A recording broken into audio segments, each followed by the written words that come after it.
Na našem normnem krogu se namreč zabeleži uporabo le 5,8 litra na 100 prevoženih kilometrov, kar pomeni, da gre po naših meritvah po novem za najbolj varčen turbodizelski SUV tega razreda.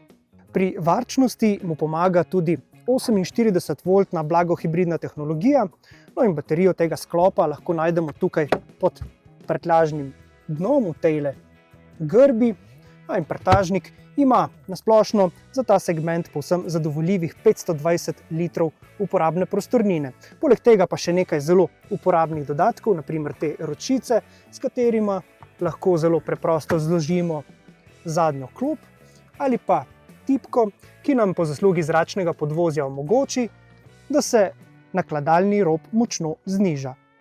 Poglejte, kako je avto zadaj počepnil.